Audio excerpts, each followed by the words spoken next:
Hello guys, good morning. I'm Rans Jane Calbag and my topic is about the order of the play. In table tennis, when playing one-on-one, the person serving starts, then the other returns the ball. So, pag sinabing one-on-one, katulad lang din siya ng volleyball. So, pag sinabing one-on-one, iisang player lang muna. Iisang player sa kabilaang table, which is sabi nga one-on-one. So, ang isa, nagsiserve at unang hahampas ng bola. Unang hahampas ng bola. At siya yung magsisimula. Ang pangalawa, sa next player naman, sa kabilang player, which is player, tawagin na natin player B. Yung player B na yun, yung player B na yun, siya yung babalik ng bola. Babalik niya sa yung bola. At they keep hitting it back. So, back and forth. Yun ang sabi niya. They keep hitting it back and forth until the point ends. When playing until the point, again.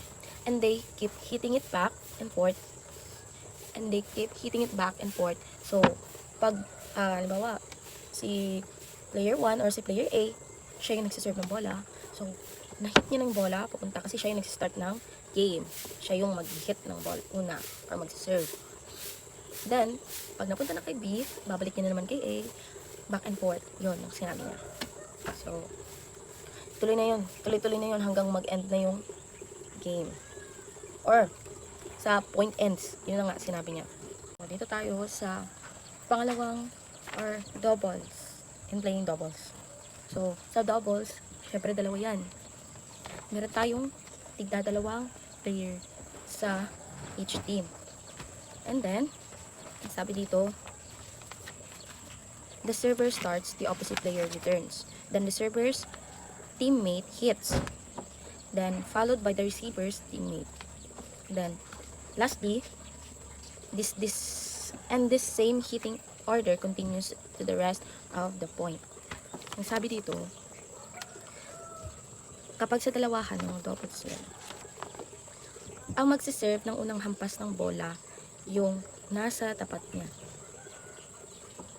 Ang player niya nasa tapat niya yung unang hahampas ng bola.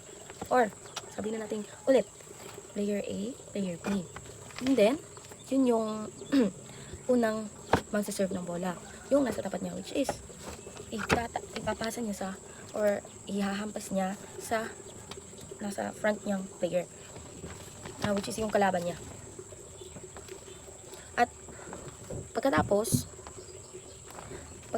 ibabalik nung player na hinampas, babalik niya yung bola, which is yung hinampas sa kanya or reserve.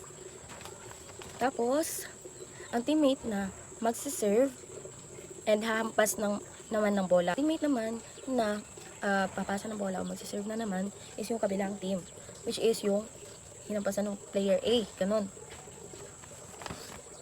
Pagkatapos, ang huling hampas na teammate na naman is yung receiver. Yun na naman yung magre-receive. Diba? Halimbawa, papakita natin sa video yung halimbawa ng doubles. Kaya simple lang, diba? Para lang silang naglalaro ng pass the ball na gamit lang din yung ping-pong paddle. Ito tayo sa order of serving, receiving, and changing of ends. Meron siyang 7. So, number 1, meron siyang 7.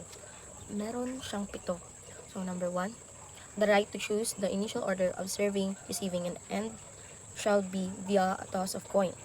The winner of the coin toss shall choose first. So, yun na nga, sinabi niya na dito na the right to choose.